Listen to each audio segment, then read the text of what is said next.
Welcome back to my channel. Today I'm doing a video on tenant buyouts, also known as cash for keys, specifically in LA County unincorporated.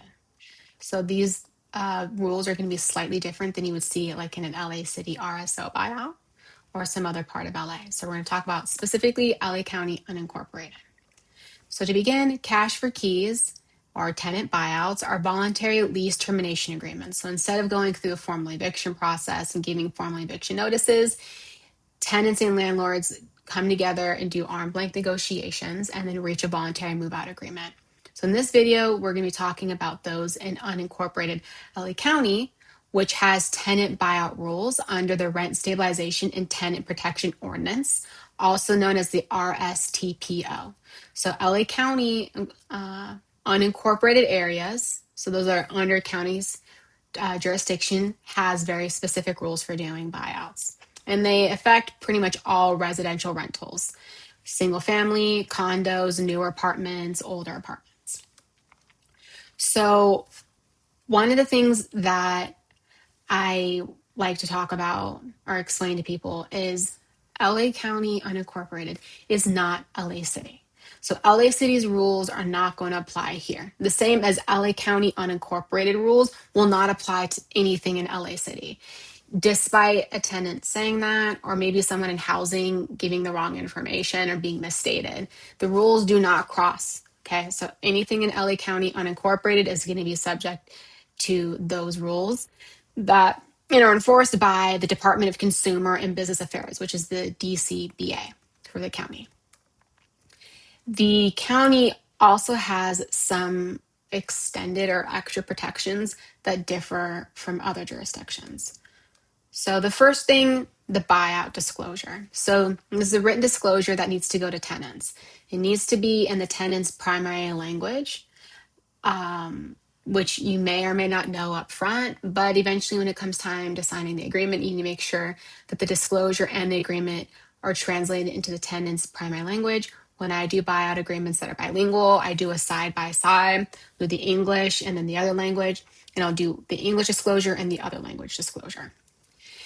The disclosure tells tenants that they're not required to accept it. They don't even have to engage in buyout discussions. They have a right to consult an attorney, and they have time to review the agreement.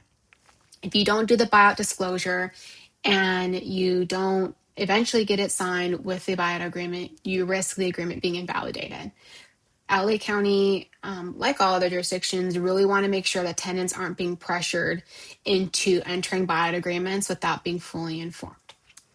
The next requirement that's a little bit different is the 45-day review period. So tenants have 45 days to review a buyout agreement before even signing it. So the point of this is the tenants aren't to be rushed into it. They don't want to be pressured into it. And they don't want the landlord giving very short, unrealistic deadlines so that tenants don't have enough time to process. If you have an agreement, they want tenants to be able to have the time to find an attorney of their own if they wish to retain one. Arguably, the tenant can agree to waive the 45 days if they're ready to sign the agreement, but you have to provide them the 45-day. The next is the language requirements, which I talked about briefly. Agreement has to be in the tenant's primary language. The county does call and verify tenant buyout agreements. And if the tenant answers in another language, or it seems like the tenant doesn't do very well with English, then you risk this county trying to invalidate the agreement or getting in trouble with the county because you did a non-compliant tenant buyout agreement. Next is you have a 45-day right to cancel. So the tenants get 45 days to cancel the agreement. So between 45 days to review and 45 days to cancel, tenants have 90 days to really think about this, reviewing the agreement and then potentially canceling the agreement thereafter. So you have to be mindful of that and also build that in as part of your understanding your negotiations and the terms of the agreement. LA County also has a minimum payment requirement.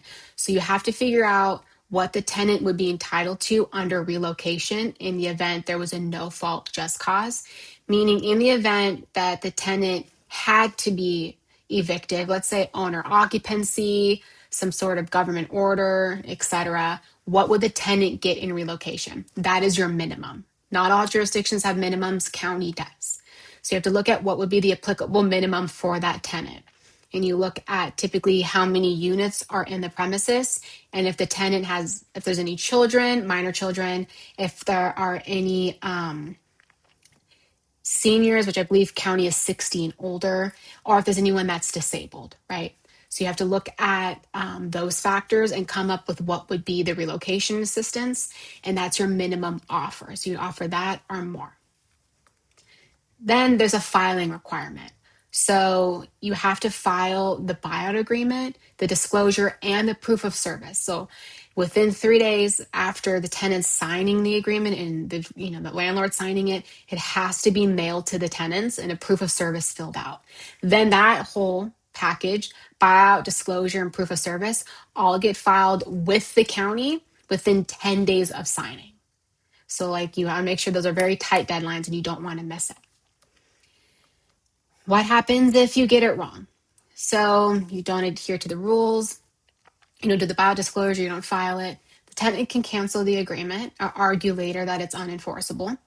The tenant can claim that they're being harassed because their rights and the obligations of the landlord for the buyout rules were not adhered to. Or the tenant can use it as a defense in an eviction in the event you go to try to enforce the move out agreement. The tenant can say, hey, the move out agreement didn't comply with the requirements of the county, therefore I don't have to move. So you're back to square one and potentially even worse because you might expose yourself to some liability for not adhering to the program. Some practical takeaways is before you do any sort of discussion with a tenant about a voluntary move out agreement, cash for keys, make sure you know what jurisdiction you're in. If you're in LA County unincorporated, make sure you read the disclosure and you understand the requirements of the county. There's strict timelines, there's strict obligations, mandatory disclosures, and tenant protections that you want to make sure are being honored. They're very powerful tools. Buyout agreements can be very great, but you want to make sure that if you're going to be doing it, that you do it correctly so you don't waste time, money, and potential risk.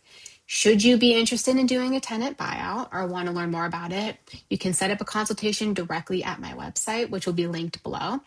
If you found this video helpful, please like and subscribe. I do try to put out more and more content like this to help landlords so that they don't get into legal pitfalls. And with that being said, I will see you in the next video. Thank you.